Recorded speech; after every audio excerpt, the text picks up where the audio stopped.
नमस्कार दोस्तों, ई मित्र बंधु चैनल में आपका स्वागत है। आज हम एक बार फिर यूआईटी उदयपुर उदयपुर विकास प्राधिकरण में जो प्लॉट की स्कीम निकली हुई है उससे रिलेटेड इंफॉर्मेशन लेके आए हैं। उदयपुर विकास प्राधिकरण में जो प्लॉट की स्कीम निकली है उससे रिलेटेड हमारे पास काफी सारे कमेंट और व्हाट्सएप मैसेज आ रहे हैं, जिसके आधार पर हमने ये वीडियो बनाया है। तो चलिए शुरू करते हैं। उदयपुर विकास प्राधिकरण में जो प्लॉट की स्कीम निकली हुई है उसके अंदर प्लॉट खुल जाने पर क्या क्या डॉक्यूमेंट जमा कराने हैं, इससे रिलेटेड हमारे पास काफी सारे क्वेश्चन आ रहे हैं कि अगर हमारा प्लॉट खुल जाता है तो हमें कौन कौन से डॉक्यूमेंट तैयार रखने हैं ताकि जब भी खुले तब वहां डिपार्टमेंट में जमा कराया जा सके।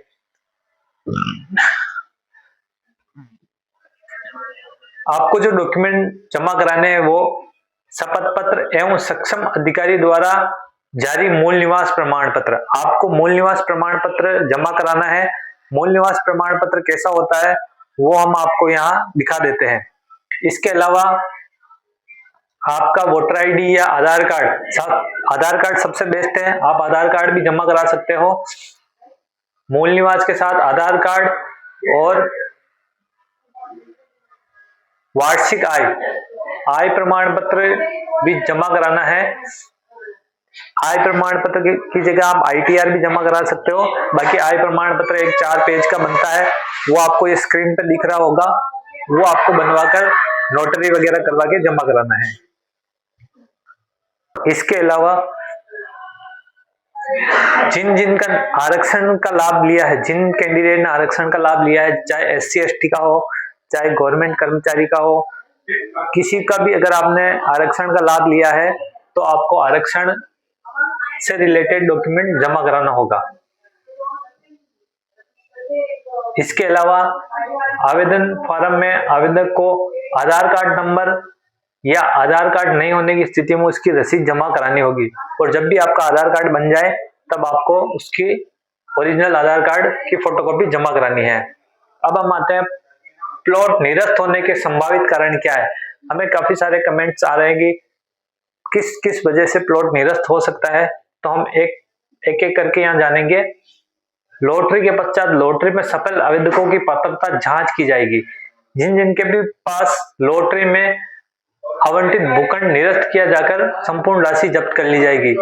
अगर किसी भी प्रकार का तथ्य गलत पाया जाता है तो उनकी जो लॉटरी में आवंटित भूखंड को निरस्त कर दिया जाएगा और राशि भी जब्त की जाएगी।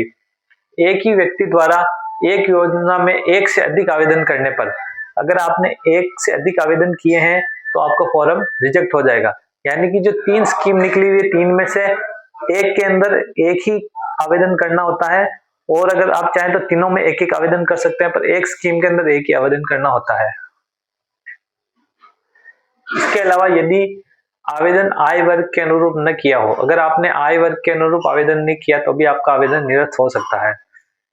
आवेदक द्वारा निर्धारित आरक्षित श्रेणी हेतु प्रमाण पत्र प्रस्तुत न किए जाने पर, अगर आपने आरक्षण का लाभ लिया है और अगर आप प्रमाण पत्र प्रस्तुत नहीं कर पाते तो भी आपका फॉर्म निरस्त हो सकता है। आवेदन पत्र में नियम के विरुद्ध गलत तथ्य देने पर, अगर आपने आवेदन किया है और उसके अंदर किसी भी प्रकार का गलत तथ्य पेश किया है तो भी आपका आवेदन निरस्त हो सकता है। अवयस्क होने की स्थिति में, अगर आपने 18 साल से कम उम्र के किसी भी कैंडिडेट का फॉर्म भरा है तो वो भी आपका आवेदन निरस्त होगा। जैसे कि कभी कभी लोग बाग सोचते हैं कि क्यों ना हम हमारे बच्चे के नाम पे प्लॉट का फॉर्म भर देते हैं, जबकि बच्चा 18 साल से कम का है, तो उस स्थिति में आपका आवेदन निरस्त हो सकता है। और संयुक्त नाम से आवेदन करने पर, यानी कि अगर आपने एक फॉर्म के अंदर 2 जनों के नाम से फॉर्म आवेदन कर दिया तो भी वो कैंसिल हो सकता है। एक जो सवाल सबसे ज्यादा आया है, प्लॉट खुल जाने पर प्लॉट नहीं लेते हैं तो उसमें क्या होगा। उस स्थिति में आपकी धरोहर राशि जब्त कर ली जाएगी, आपको कुछ भी वापस रिफंड नहीं मिलेगा। एक सवाल ये आ रहा है कि प्लॉट नहीं खुलने पर रिफंड कब तक आएगा। प्लॉट नहीं खुलने पर लगभग 2 महीने में आपका रिफंड आ जाएगा, तो आपको वेट करना होगा। ये आप देख सकते हैं 3 स्कीम निकली हुई है, एक के अंदर 311 प्लॉट है, एक के अंदर 550 प्लॉट है और एक के अंदर 248 प्लॉट है। सबसे ज्यादा महंगी कॉलोनी ये है, उससे सस्ती कॉलोनी ये है और सबसे सस्ती कॉलोनी ये है। एक जो सवाल ये सबसे ज्यादा पूछा गया है कि प्लॉट ऑनलाइन अप्लाई करने के बाद आवेदक को यूआईटी उदयपुर में जमा कराना है या नहीं, तो आपको जमा नहीं कराना है। तो हमारी ये वीडियो यहीं समाप्त होती है। अब हम एक आपसे निवेदन करना चाहेंगे कि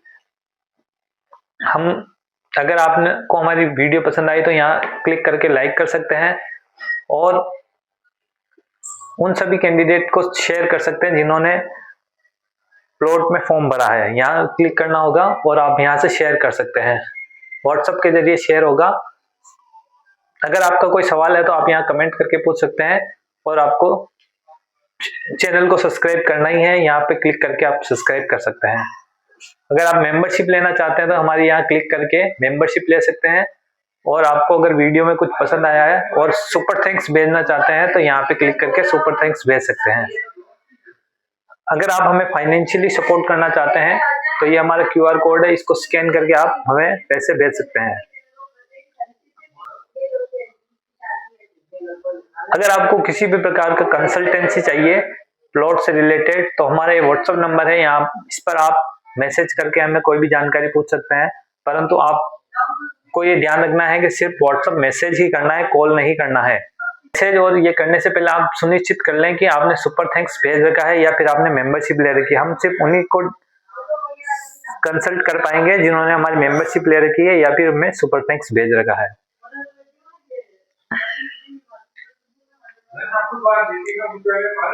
Thank you for video watching.